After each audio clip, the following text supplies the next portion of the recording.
All right. Hello, everyone. Welcome to Quest Unplayed. This time is actually a little bit different because we have another co-host who came out to help out. But Quest Unplayed Hello. is where there are a lot of we all talk about all the gaming related stuff.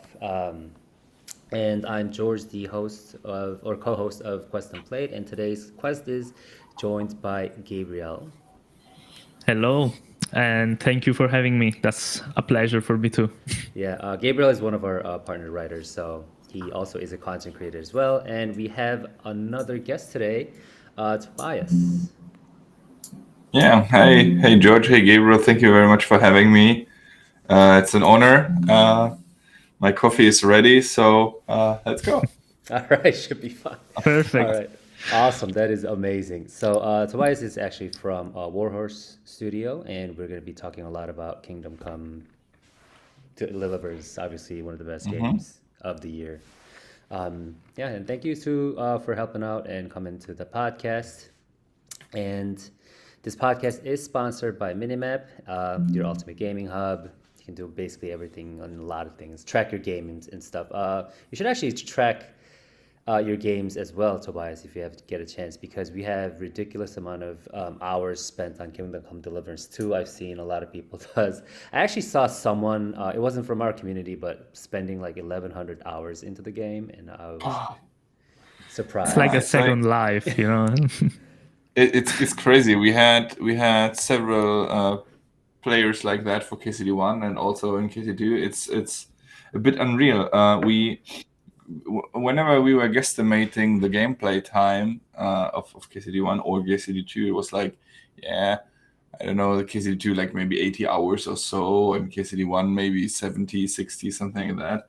But then seeing, and this is really not even a rare thing. It's uncommon, but it's not a rare thing Yeah, yeah. that people have hundreds and hundreds and even into the thousands of hours, which is really like if you consider that this is a single player open world RPG, there's not repeating quests or nothing. But when you ask those people, it's always they always give you the same answer. It's the immersion. It's the like letting lose yourself in the forests of Bohemia, just Yeah. riding a horse and looking into the sunset and something like this, and that is honoring in a way because immersion is really the number one thing we wanted to achieve with this game. So obviously for some it clicked. Oh, yeah, that's It's really fascinating. So I can understand. yeah. I mean, if you like, you don't even realize until you kind of see your numbers, and because like you just play, play, play it, and then one day you're like, oh my gosh, I spent this many hours. But yeah, that's awesome. So we obviously are going to be talking a lot about the Kingdom Come Deliverance 2. But before I actually do that, we have a little fun activity for you, Tobias. Oh We've done yeah. this with all the guests that's coming on. We have something called the Player Made Game Awards, which is, Mhm. I'm just going to be sharing the screen right here, is a way for anyone to just create basically any kind of game awards to any games. Mhm. And we asked the guests to just create any of them. And obviously, you're going to be, I know one game that you're going to be picking, but we want to know if you are interested in obviously other games as well. Of course. Uh, okay. So, should we start by giving some awards for the games? Sure. Let's start with the most obvious one. Best Okay. RPG.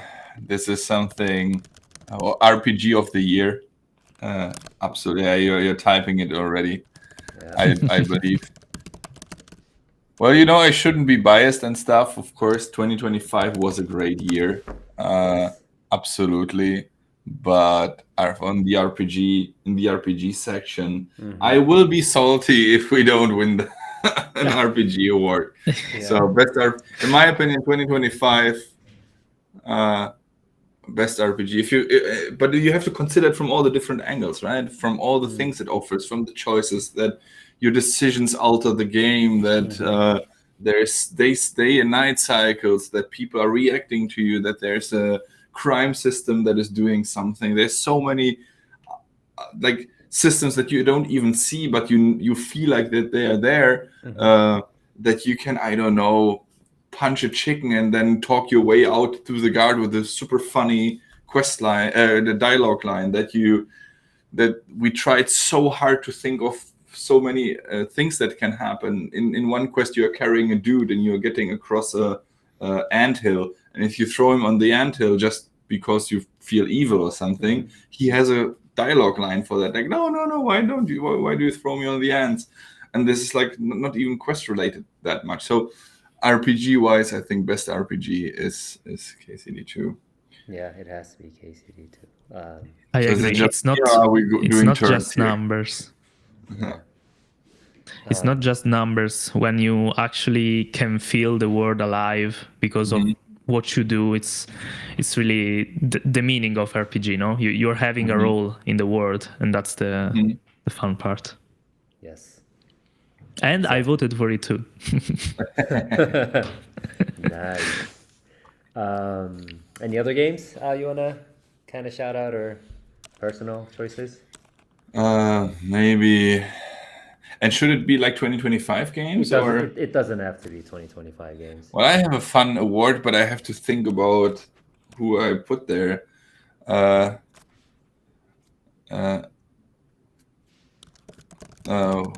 should I name it?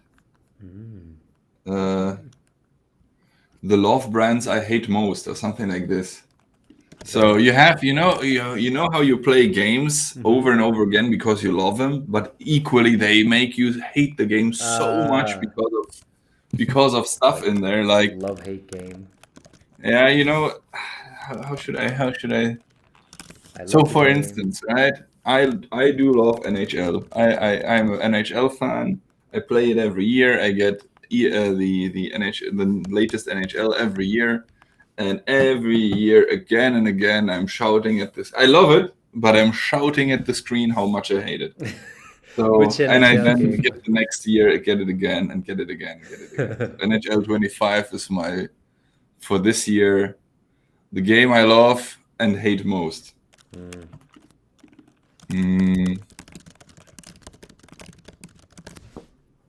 guess we can give it a simple name like this. For me, my summer hit 2025. Yeah, I called it like this in summer, and I feel like I like this term. My summer hit 2025 is The King is Watching. A very nice indie game, if you ever heard of that. The King is Watching. Yep, I know that game. Yep. Oh yeah, great. It's my summer hit 2025. Oh, summer hit. Really great indie title that was actually pretty successful. They were much more successful than they thought they were, so that's cool. And you have this. It's essentially a tower defense game, but in cool. You have your little castle there, and the enemy's coming from the right, so you have to, of course, obviously build some defenses and production structures and so on. The gimmick about it, the cool thing is in the name, The King is Watching. You have this gaze, these tiles that you're looking at, and only the things that you're actually looking at, they are working. So they're producing something. So you have to move around that gaze, that look all the time, and you have to build your building strategically. You have to be on your toes all the time. Like, what are you watching at right now? Which production buildings are doing something? You have like magic spells and stuff. So that one I liked a lot, and it was really strategic, chaotic at times, but the good type of chaotic. And it gave me this, like, you died and you instantly want to try again feeling, and that is I like that a lot. The last time I had this with, I think, Slay the Spire. So that is... You just keep gaming and going on, even when maybe it's time to go to bed, but still. They're addicting, this type of games. It's really cool. Yeah, you can't put the phone down, or your Steam Deck or whatever you're playing with down. Yeah, exactly. I think I actually was. I had a lot of people telling me about this, about this game too. I mean, it was a good game to a lot of people too. So. Okay. Anything else? I mean, you can make up to 9, but you don't have to make up to 9, obviously. Sure.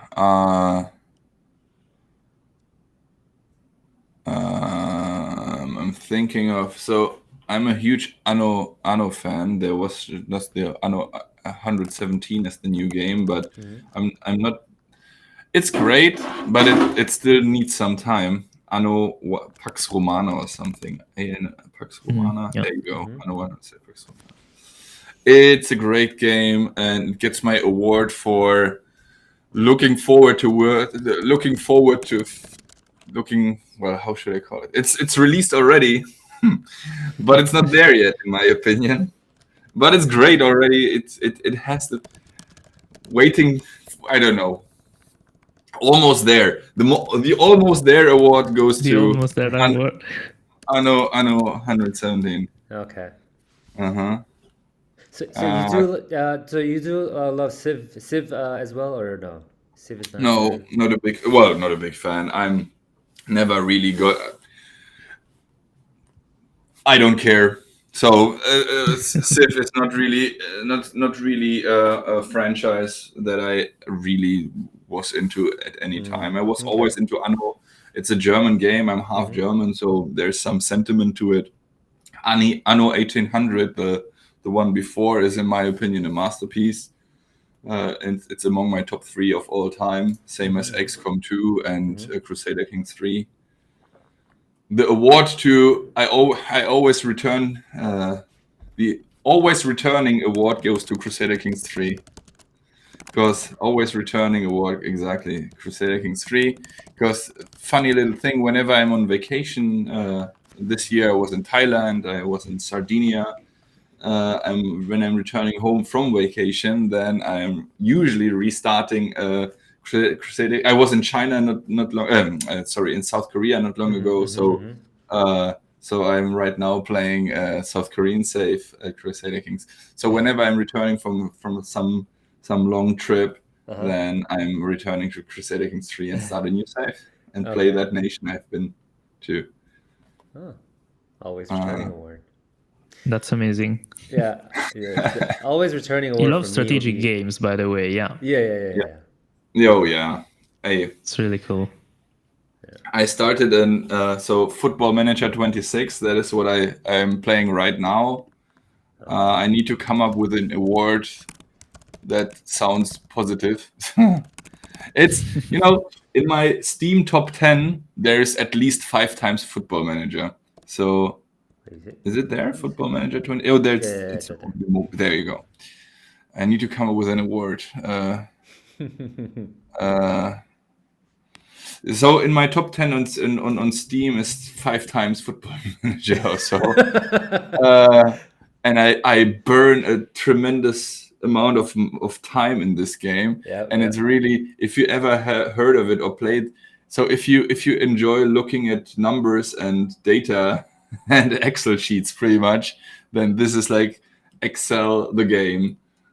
There's shitty graphics. It's just numbers and arrows and statistics. But I'm a football fan. I really am. So I'm right now trying to get a third league team in Germany to the Champions League. Oh wow. What's the award? I think burning most time award, but I'm not there yet. But I'm feeling it will happen. That this will be like. Could be soon. Still 30 days for the final. Will burn the most time award. No. Let's do burn most time, because I'm really interested what you guys. And let's do it like this. I put up the awards, but you have to tell your games in each categories as well. Okay. So you think already which answers you're giving. Okay. Best console of all time. Best console of all time, and without doubt, with which huge distance, is the Super Nintendo. Super Nintendo SNES is by far. Yeah, we don't have the consoles. The actual console, yeah. It's all. Well, maybe let's put your Should favorite it stay on game games? from the. Okay, no hardware. Don't ask me for best SNES game of all time, because this is extremely difficult. That is Yeah, best- really difficult. I Best love them all. console game of all time. Oh, That's- That's tough. I cannot answer this. Yeah, neither can I, because I'm looking through all my Nintendo cartridges right now, but it's Oh my like goodness. Donkey Kong Country was amazing. In my opinion, really milestone game. It was, but it had already the kind of computer graphics. But Yoshi's Island, for instance, is correct me if I'm wrong, but I think it's all hand painted. So that is a very artsy, very beautiful game. Donkey Kong Country and all the Donkey Kong games are also like pretty difficult compared to the Mario ones, at least on SNES. I'm Yeah, not that's sure if right. it's the best console game of all time. One of the best SNES. Put SNES there. I'm not sure. I wouldn't call it the best console game. SNES. Okay, Donkey Kong Country, absolutely. It is a very good game, and it has the right difficulty. Really, it is difficult. So that's in the later stages. So that's good. So did you like Donkey Kong Bonanza at all or no? I haven't played it. I don't have a Switch 2. Ah, right. Yeah, Are you but planning on getting it? if it's something like and people are comparing it to Super Mario Odyssey, then Odyssey, it's yeah. like, yeah, nice, but I will not burn. It will not get the burning most time award from me. What else? Okay, I think that's it for now. Okay. I put on Summer Hit, Best RPG. The game I love but hate the most. Almost There award goes to Anno, Pax Romana. Always Returning award goes to Crusader Kings 3. Burning Most Time award goes to Football Manager 26. One of the best SNES games of all time is Donkey Kong Country. All right, this is a good list. But now I want to hear your picks for each category. Oh, for each category. Yeah. Best RPG. Well, besides Kingdom Come Deliverance, obviously. No, too. 2025. Best RPG 2025. I didn't play many games this year. I actually recently started the. Well, I don't think that's an RPG game though. Octopath Travelers. I started Octopath, playing. yeah. Octopath Traveler. I started playing it this year, actually, on the mobile device, and I really liked it. If I have to say, like, if I have to choose one of the RPG games this year. You're not choosing RPG, best RPG. Okay, thank you for the talk. Bye. No. Obviously, Kingdom Come Deliverance 2. Yeah, But there you go. other than that, we have to kind of, yeah, that's an obvious answer. Obviously, Kingdom Come is. Our CEO actually loved playing it. She actually let me borrow her Steam Deck to play it. I'm Nice. actually into playing it right now. I mean, I didn't play like a lot of it yet, but I mean, I already am hooked in because it feels like I'm actually watching like an intense like medieval movie already. I was just Yeah. looking into it, and I was just like looking into the story, and it's just it was great. I'm definitely finishing it. It's the same for me. I haven't actually gone around to actually play the game for many hours, but I actually got the chance to try it at a friend's. I still need to play Kingdom Come 1 for many hours. So right now I'd say that probably best RPG of this year, right?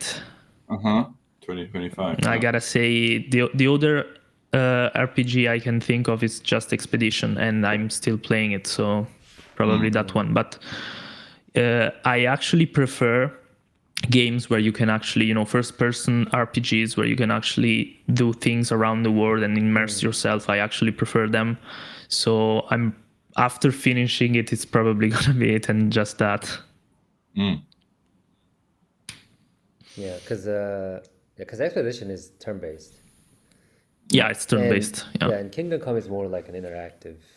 Yeah, but but at Expedition, I do love turn-based games, as you can maybe see from my well, you can't see because I didn't pick XCOM 2 for anything, but it's in my top 3 of all time. But I do like turn-based games a lot. I'm a fan of the old Final Fantasies. My fan, or older, my favorite one is Final Fantasy X. Me But too. Oh, yay! great game. Final Fantasy IX was also cool. And so I played, I liked them a lot.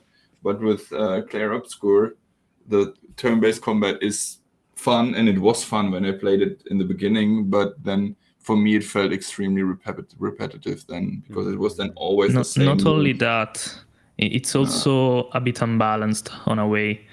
So from this year, it's the only one I think I can think of, because I haven't played any other RPGs. You know, I played the whole Dark Souls saga this year, but obviously it's not from this year. So, but yeah, it's pretty unbalanced, especially when you get to the end. It's not really, you know, on the strategic side. It's more fun oriented. So it's not really RPG to the next level. Let's say it like this. Because you're just pushing numbers up and down. There's nothing really like putting more strength or less strength or something is not doesn't define an RPG for me, in my opinion. You don't have any choices, anything. And you know, the combat on the combat, most of the enemies are one-hitting you, one-shotting you anyway in Clair Obscur. So it's really when you get hit, it's over. So it really depends only how good you are in the quick time events. So it's a skill thing or quick time thing more than really strategical. Hey, first I do this, then I do that. Nothing bad about the game per se. It is people like it a lot, and it's fine and everything. It's just it just wasn't for me. I almost finished it, but never did so. I get to the part when the big realization comes. So pretty far in the game, pretty super far in the game, but never finished it. Yeah, I think because I just felt like I don't know why I'm doing all these things. I think not every game is for everyone. So I mean, everyone has different tastes. Of course, obviously, that's good. That's true. Yeah, I think that's very good for the game Absolutely industry. Because like if everyone likes one game, then obviously there's no reason for others. Then something is weird. Yeah, exactly. No, but you know, 2025 is really strong for video games, and so gamers this year had maybe one of the strongest years in the last 5 years or so. So maybe even more, who knows? And this year, really, there was something for everyone. And if you consider that at the beginning of the year, there was an Assassin's Creed, there was a Civilization, there's like really huge titles, but not so many people are talking about it at the moment because the quality of games this year is so high that even the usual suspects are not the queens of the ball anymore. The spotlight, yeah. So it's cool. Yeah, it was a crazy year for sure. Yeah, it's a very crazy year for sure. Yeah. So yeah, I can actually make this into a neat little image, and I'll just share it to you. Yeah, so best RPG, the game that I love, hate, summer hits, almost there, always returning, burning most time, and one of the best SNES games of all time. Awesome. Yeah, and I actually want to show you a little, like one person's from our community, how many hours he spent on Kingdom Come Deliverance. So this year he spent 685 hours. Yeah. So yeah, we recently. I really wonder what the people are doing there, because it's not even an MMORPG or something. Yeah. But on the other hand, you know, something that was really interesting while talking to community is that many people treated it like an MMORPG, but in the sense of, you know, when they were firing up the game, starting the game, it was not like, okay, to like continuing what I did before. It was really like, okay, what am I experiencing today? What will be my today's adventure? Kind of like opening up the game, firing up the game, and not knowing what will happen today. A bit like an MMORPG. So that is, KCD2 offers that, and that's actually really cool that you are like, in your mind, you're going to that particular castle or whatever, and on your way you find this dude, and all of a sudden this huge quest line opens up and so on. And I think that's cool, right? Yeah. is in the game. Yeah, there's nothing wrong It's with gonna be spin. okay. Go Go. ahead. I wanted to say that it's gonna be really difficult for me to finish the story if that's the case, because I get lost in open worlds pretty much. Especially when there's actual interaction, maybe an NPC that's doing something with another, and then you get a quest. I just get lost in it, and it's so freaking awesome. I can't wait to finish the whole story, and then I'll probably send you an email again, Tobias, and say like, oh, sure, this is how many hours I spent in the game, like share the image. But yeah, thank you so much for doing all the player made award and everything. That was super awesome. I love doing these. But before we actually, now it's kind of time for us to talk about Warhorse, and the game itself. But just in case someone hasn't played Kingdom Come Deliverance or has never even watched the trailer of it, I actually brought up the most recent trailer from your official YouTube channel. So we should probably watch it together before we do that. Let's do it. Peggy 18. Peggy 18.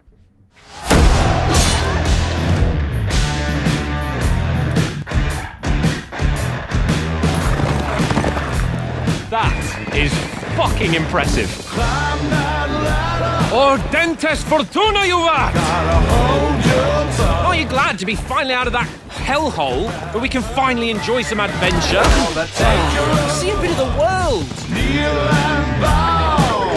And simply have some fun. Sure, and I'm personally responsible for your safety. Females! Christ, Henry, don't be such a stick in the mud! Be gone! What are we gonna do? You can do as you like. Country!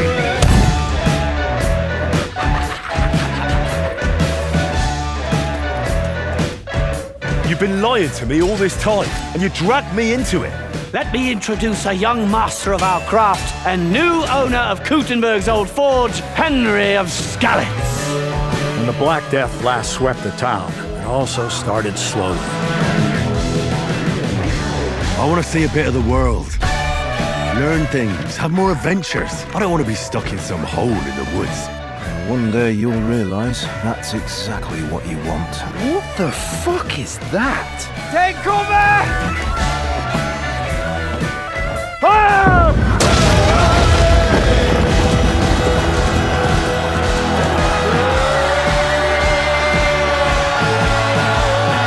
Look at them! They carried on plundering our land, invading, killing, raping, spilling the blood of their fellow countrymen for a foreign usurper. Time has come to put a stop to them forever, to sweep them off our land, hunt that rabble back to Prague in the name of King Wenceslas!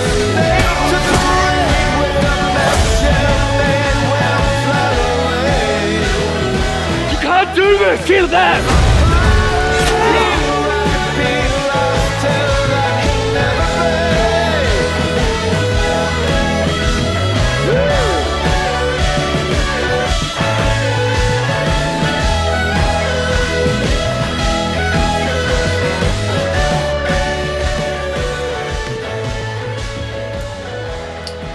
Well, you can't convince me that there's a better RPG this year. Nope, not convinced. Yeah, I love the art at the end where it has the sun behind it. Oh yeah, I love it. It's the medieval. But just like the freedom that Henry expresses in the trailer is so beautiful. Like it's almost like immersing yourself in the world, and you feel like that, like him going on the horse like this. It's amazing. And the prologue is absolute cinema, to be honest. I'll remember it for my whole life. It's really cool. Super awesome. Amazing. So yeah, we have a lot of different questions from our users. Since both of us, we haven't like actually finished the game, we thought it would be a lot better for us to ask the people who actually finished or have spent 680 hours into the game to ask the questions to you. So we'll just ask questions and then we'll kind of start from there. I'll start with the first question from our user. So many studios use Unreal Engine 5, but it's also true that many are running into optimization challenges. I'm curious about the optimization targets your team set internally and what steps you took to achieve them. I personally really appreciated how smoothly the game ran on the Steam Deck. Me too. I also started playing on Steam Deck. So thank you so much for that. And you guys have used CryEngine, which is rarely used these days. Exactly. So we have used the CryEngine, always did. Back in the days when we were deciding which engine to go for, there was no CryEngine, no Unreal 5. I don't think even there was an Unreal 4, but I don't know anymore. And by the time when we were choosing CryEngine was just a superior choice for us, simply because the way how it's able to create the open world games and the vegetation mainly, and we knew that the game will have a lot of forest and countryside and so on. So that was a pick for us, a clear pick. We got a license from Crytek and took the engine and then altered it to our needs from day one. So we have a full team, DevOps team in the studio that is upgrading and updating and adjusting the engine to our needs. So it's not the standard out-of-the-shelf CryEngine you might get when you get it. So we have it's almost, you could almost call it our own Warhorse version of it, because we need that open-world RPG with those hundreds of NPCs and so on. And KCD1 was, I can't remember if we were able to have like 12 NPCs or so on screen at max, and now we have hundreds in KCD1, in KCD2, or well, definitely way more than in KCD1. But about the optimization, so in KCD1, it was a lot of trial and error. This entire game, this entire product, we had a lot of ideas, we tried it, we put it on paper and then put it into the game, and then kind of with the feedback of the community and so on, we then kind of found our way in there. And one thing in KCD1 that happened a lot was that we were adding features over and over, adding more and more and more, thinking the more features, the more stuff, the better. And the downside was that we ran out of time in the end optimizing and bug fixing everything. So we postponed the game, 5 times or so, KCD1, and it had to release, so there was no room to move it anymore. But if you look at the reviews of KCD1, it goes up and down, really. There's people hating and loving the game for different reasons, right? And everyone had a different feeling about it. So it was relatively hard to pinpoint what the actual problems were. Right? Someone hated the combat, someone loved the combat, someone thought the animations are okay, others hated it, and so on and so on. But the one thing that every single person really disliked, at least at the beginning, around the release of KCD1, was the technical state of it. So that was a clear one, okay? It didn't run well on consoles on release, on PC it was buggy, and so on and so on. It took us almost a year with updates, and I think the Royal Edition at the end, with all the DLCs and everything, is really a stable, wonderful package at the end. So it's good, but it took us way too long to get there. So when we were thinking of KCD2, in the beginning, we had the idea of that KCD2 should only be a quarter bigger than KCD1, so everything times 1.25. In the end, everything is pretty much double the size, so we fail in that category. So everything is double, bigger, 2 maps, way more NPCs, way more dialogues, way more quests, everything. But this time around, the producers, especially the executive producer, Martin Klima, and his team, of course, they were much stricter and much harder with saying no. So this is enough, no more features, no more adding, no more change of the dialogue, no more something. It's not working, well, then it's not going to the game, we will kick it out. and we had almost a year of bug fixing and optimizations and so on. And this is something, and even that was so only, right? The time we needed. So with this in mind, the game was in a much better state than KCD1 ever was. So the KCD2 on release was better than KCD1 now. So that is something we put a lot of focus on. We plan to release it by the end of 24. We got into a bottleneck situation with translations and voiceover. So that is the reason why we had to postpone, because we didn't manage in time to get all the languages in there. The reason is that we took too long to get the English, because we do the English version, and with all the editings and changes and recordings and so on, we first need an English version, then all the others are being made. We thought that's enough time, but some countries just didn't make it in time. It's fine, but we had to postpone then to early 25. And this movement of 3 months is also an interesting factor, because the programming team then had a little bit more time to optimize, and they were trying to optimize the code even further. And when I was showing the game to press in July 24 on a big first ever press event, this is the game and it will release in a few months and whatnot, I was convinced, and I told, we were convinced at Warhorse, and I told the press that unfortunately KCD2 will only run 30 FPS on consoles, because better to have a stable FPS than a jumping one. But with the postponing to 25, our programmers, as I said, went again deeper into optimization, and then had this eureka moment where all of a sudden they found the magic sauce, the black magic, did some sacrificing, I guess, of animals or something. I don't know, really, something horrendous. And all of a sudden, we were able to hit the 60 frames on consoles, which is a huge achievement.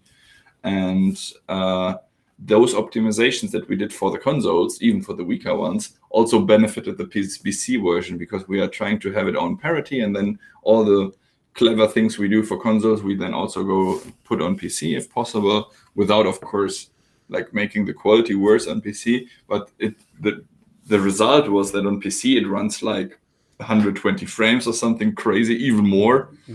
So all in all, this was really, really good. We were able to send the review code to press on January 4th, I think. So press had 4 weeks of reviewing the game. And it was an idea we had, because, we sent press the review code saying, hey, this is the code that it will not change anymore. There might be some hotfixes or something, but this is like the one that you can use for review. People were surprised in a positive way. And we also told them, listen, after a week, so I think January 10th or something, you can already post like a first impressions thing, but not further than the 4th main quest, which is the wedding quest, if you remember.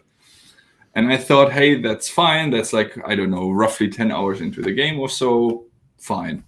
However, what I totally forgot, or what we forgot, is that, well, it's an open world game, and there's tons of things you can do, and you don't have to do the main quest, right? You can just like roam the first map of KCD1, and there's so many quests. And I had press coming back to me saying, like, are you sure? I say, of course, go ahead. And then they said, like, okay, so we have like our 70 hours early impression, because they did all the quests around this main quest. And I said, you know what? Whatever. Because it just shows that you have like this huge open world, everything is happening, things are changing and so on. So that's kind of cool. And we had these early impressions that were like outstandingly positive. And then the reviews came in on February 3rd, I think. The release was 4th. So reviews came in on the February 3rd.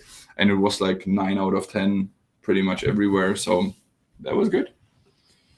It was amazing, yeah. Yeah, that was a good story. Like, I didn't expect you guys to have this all kind of a different background story.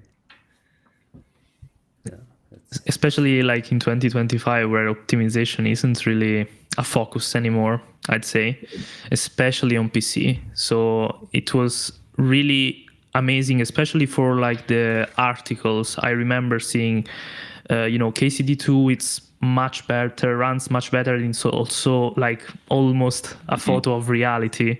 So that's cool. So I'm gonna follow with another question that actually it's been raised by what you told. Was there some feature you were excited about and then you had to, not introduce into the game because of time limits? No, because of this time good planning. Of course, there's a lot of things that never got into the game and that got scratched, right? I think that every product has that, but not a single feature, not a single thing in the game we started working on, and then in the middle of the process or something said, okay, we should scratch it. So the big advantage this time around, unlike in KCD1, was that the full production started in 2019. That is when the entire studio started to really work on KCD2. And around that time, on the drawing table, on the planning table, we already knew yes, yes, yes, no, yes, yes, yes, no. One of the features was, for instance, a Bard mini game where you could like I don't know, do some poem or music or something like that, and then have some. But this, we looked at it and said, too complicated, won't do it. Focus on what we can Scrap do. it, yeah. And but we are not salty about it at all, because of course people out there now might say, yeah, but I would love that. But you have to look at it from a different perspective. All the things that are not in the game ensured that the game runs as smoothly and as fluently as it does right now. Every addition could potentially endanger all the other mechanics that all the energy we don't have to put in an extra feature we can put into optimizations, for instance, right? So long story short, I know there's not a single thing that didn't make it into the game where we're like, there's ideas that didn't make it into production, but this is, I think, normal for everything, not only video games. Yeah, they were stopped during the actual planning. Yeah.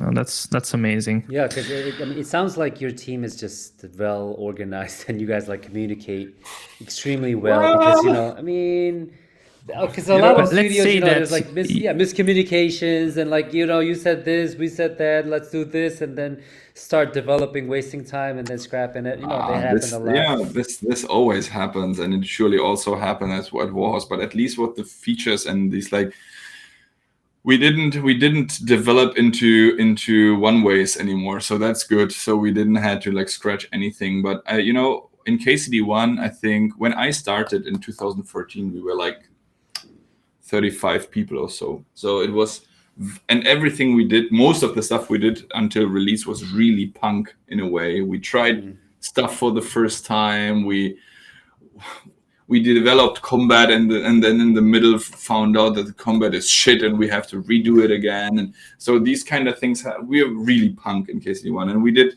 because we went on Kickstarter in 2014, we were super, on the videos, we always told them we did this community updates and always said, yeah, and we totally botched this feature. Now we have to redo it. And we wanted to have the blacksmithing, but we can't. And so there we had a lot of punk moments. I think it was still pretty punk in many aspects of the development, how we behave, how we treat things, how we treat the community, and so on. We are I hope, very communicative. We try to give the studio a face and just show them that there's real people making the game. So we are in a sense still pretty punk, but much more organized than before. So organized punks. KCD1 was the experience, and then you got trial and error, and now you replanned. This experience to actually make a good game. So do you want to ask your question, Gabriel? That's okay. Yeah. So essentially, some of our users are curious about something that it's based on the building of the world. So the actual, grounded realism that went into making the maps, the different places in the world. For example, even the bathrooms being in every building, even though you don't really need to focus on them and use them actually. What was the reasoning behind including, such details into the world? Was it just for immersion or some bigger picture, maybe historical accuracy or something like that? Mainly immersion. So we have a full-time historian in our team, and we did a huge amount of archaeological work for everything in the game, for how buildings looked, how society worked. It was much easier to find out how nobility worked rather than the commoners and countryside life, because of course no one wrote about them. So it was really hard to get all those information together.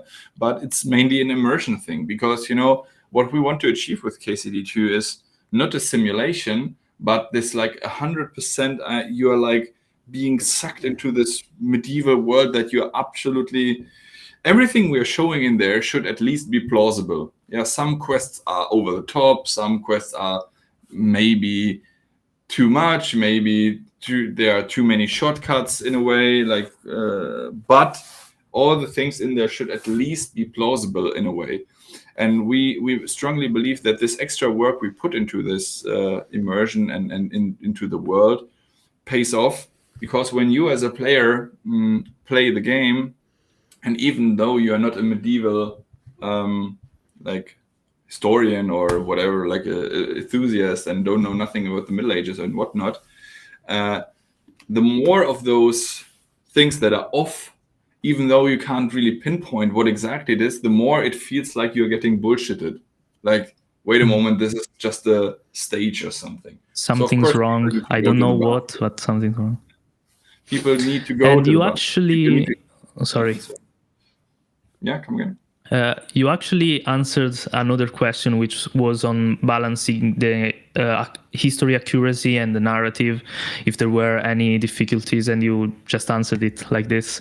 So that's really cool. Actually, as a fan of historical games myself, I find that, having a figure like you said, there's a person that it's just historical research, and it's really important because you have, an actual perspective of someone that does that for work. And then the game actually benefits from it, because obviously, as you said, just small things can be detrimental to the actual experience. So that's really, really important, and it's amazing. Yeah. Yes. And there's like even things that you do not expect.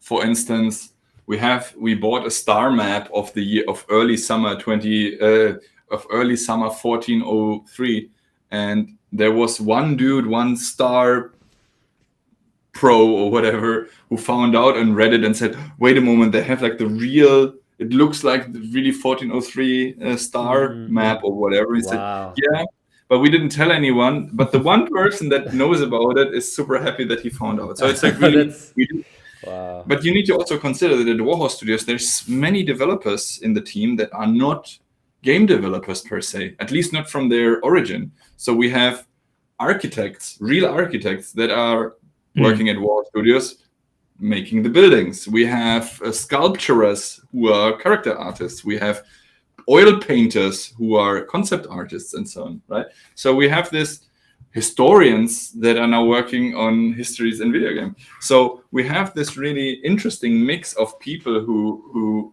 are computer technology guys in a way, but there's also many people from the outside that just want to use their knowledge and you want to use their proficiencies and experience in this kind of medium. So, and it shows as well. Not everyone appreciates that, of course, but again, it's the little things. You just feel that it's special in a way. Wow. Yeah, but also that's like the benefit of actual video games, because it's different hearts being baked together. Also like musicians and such. So that's amazing. So my next question was from a Korean user. I'm very curious whether the team would ever consider making a game set outside the medieval period. Personally, I thought the system would translate very well to something like ancient Greece, with mythic beings like God of War, or a completely different era or world. Sure, why not? I think limiting yourself is always limiting. So at this moment, we are finishing up KCD2 and with some hot fixes and patches and whatnot.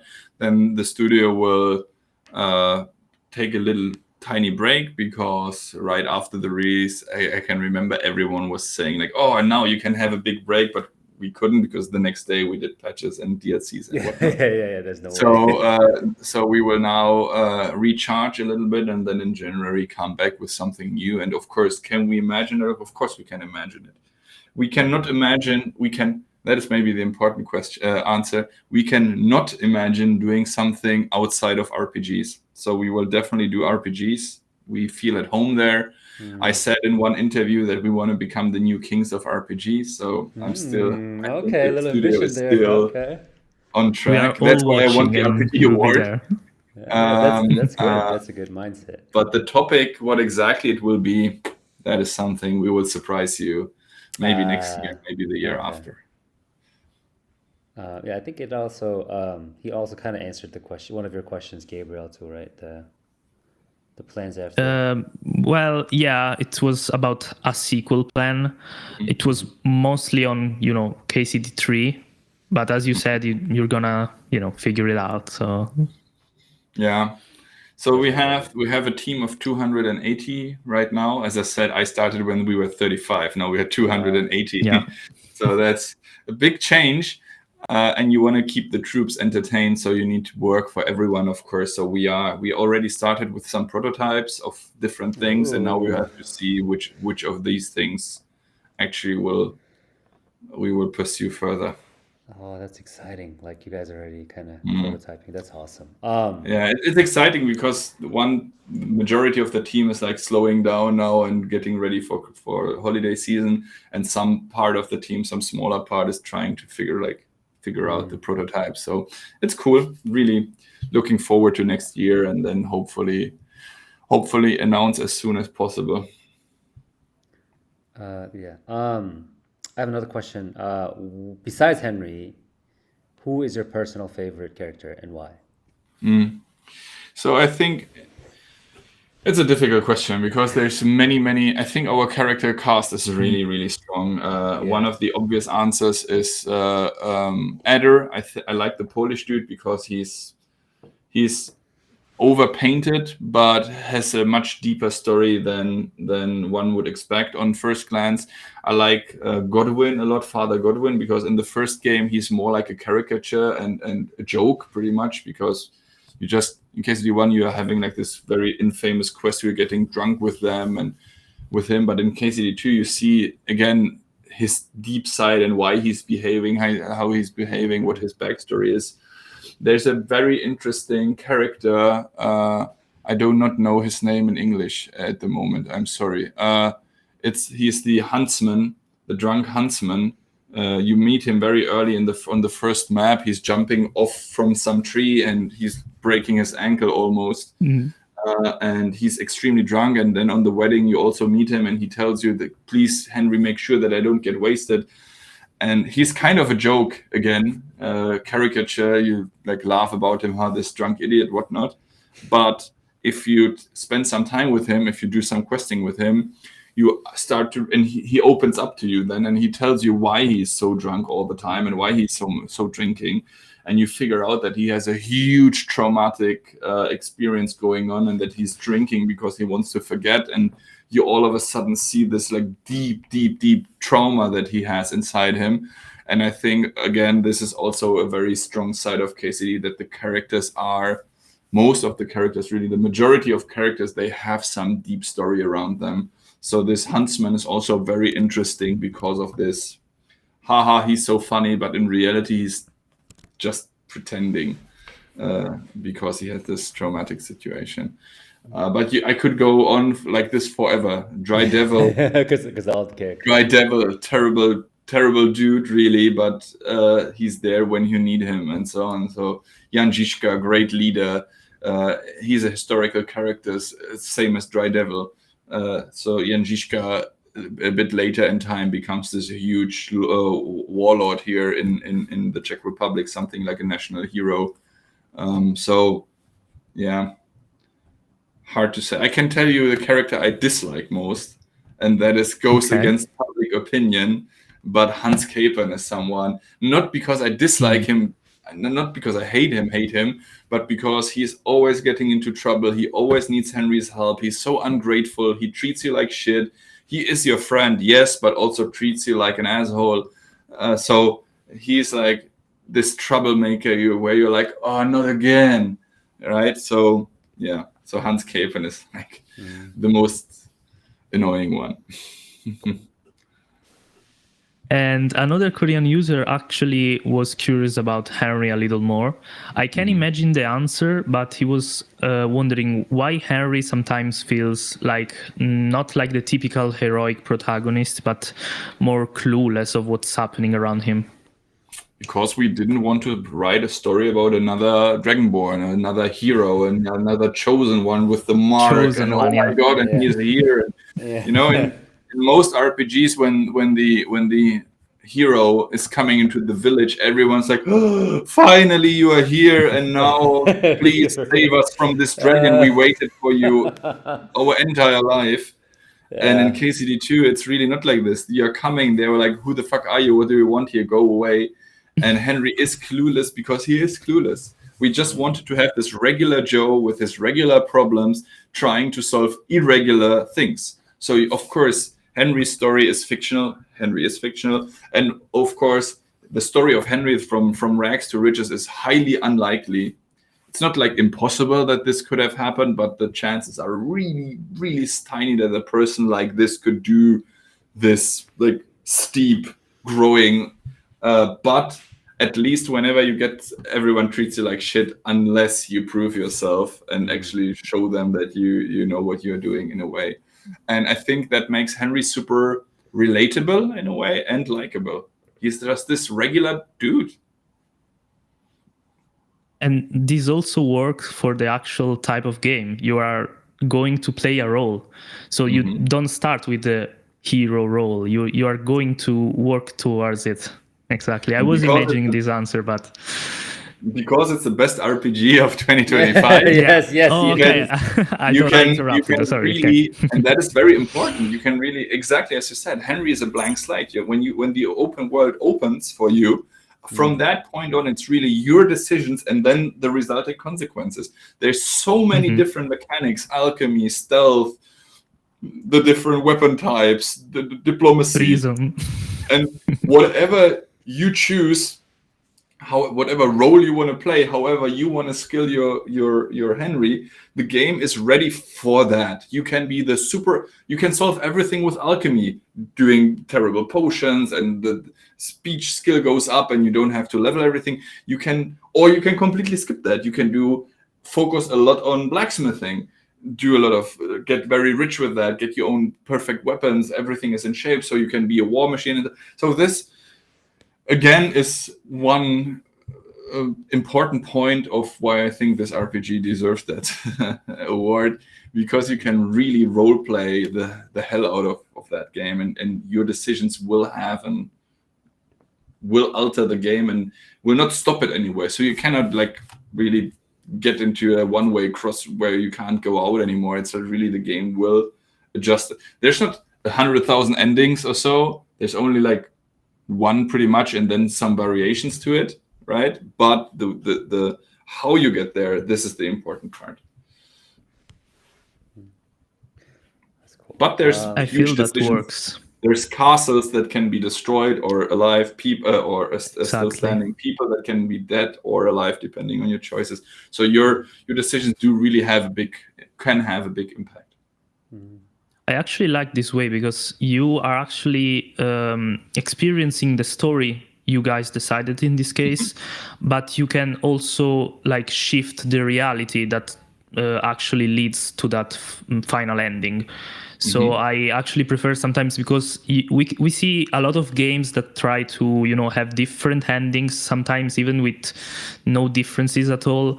And sometimes the actual choices you do during the game, that is, gameplay wise or actual, choices in dialogue, don't matter that much in the end, but it's just, okay, you're gonna have this final ending and not this other one. But actually having it through the game, it's a different experience, and I actually prefer that, to be honest. And it's really the little things. It's again immersion. I think it's a huge. Someone could say it's a minor thing. I think it's a huge thing. If you, for instance, get a quest where someone tells you in KCD, "Hey, bring me this one thing because we need to do something with it," blah blah blah blah, and you did some questing before, and you have this thing already in your pocket, then I'm 99% convinced that there's a dialogue option that's where Henry says, "Yeah, but I have it already, so here you go." So it's not like do it and then quest starts, then you talk to the guy again, like here it is. No. We have all these options in our mind where in the dialogue someone said, "We need this crazy thing," and you said, "Yeah, but I have it already." So it's already, the game is already anticipating that these things could happen, and then again it develops accordingly. So that is, I think, that's the minor change. That's just the dialogue, but as I said, there's also huge things that can change. So that's cool. This is my last question. This is just like a Korean fun cultural thing that they're like kind of jokingly asking. But in Korea, there's two different people. When there's like fried, there's like fried dumplings or whatever. There's fried food. You either pour the sauce onto it or do you dip it? I dip. Do you dip the sauce or do you pour the sauce on it? I dip. You dip. Okay, you're a dipper. Okay. And everyone who says differently is wrong. All right, I'm a dipper too, so I usually dip. So Dipping. I dip too, yeah. Yay, the three dippers. But you Dipping, pour of the course. sauce to maybe use it less, you know? When you dip it, you use a lot more of sauce. So maybe when you are on a diet, but You want dipping the is sauce, much that's better. why you dip, right? Yeah, exactly. Yeah. I think that covers all the questions, I believe. Do you have any other questions before we kind of go, Gabriel, or personal questions or anything? I think that's it for me, yeah. Yeah, I actually got really curious when you talk about, actual game dev experiences. As someone who actually wants to be a game developer in the future, I'm at university now, I was really interested in some dynamics. So that was really, really fun and an honor, obviously. I hope you guys are happy. I hope the listeners are happy too. Because you were asking about Korea, for us, it's also a big honor to have such a huge community in Asia, but also in Korea. I've been to G-Star for the first time this year in 2025, and it was really surprising to see that many fans there, all with their with their smilings, and wanted to make pictures and some signing and so having. This is something we never expected in 2014 when we went on Kickstarter, that there will be people playing your game on the other side of the planet. It's humbling, it's great, it's amazing, and thank you to the Korean audience, all the Asian audiences, but especially the Korean one, for your support and being so friendly with us and supporting. And I hope everyone voted on the Game Awards for us and Steam Awards. So Steam Awards. Too. Thank you very much, guys, for being with us. Audentis Fortuna Juvat, and let's see what we are doing next. And I hope you guys are on board as well. All right. Thank you so much, everyone, for coming. And if you're listening and haven't played the game, go play it. I mean, there's no other explanation. It's the best RPG of 2025. No better RPG in 2025. Yeah, that's what we've been talking for this entire hour. That's the summary of it.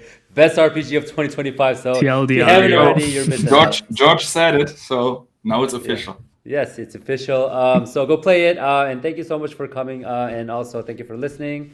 And I will hopefully see you guys somewhere else as well. Bye, everyone. Thank you for listening. Bye. Bye-bye. Bye. We have the outro music.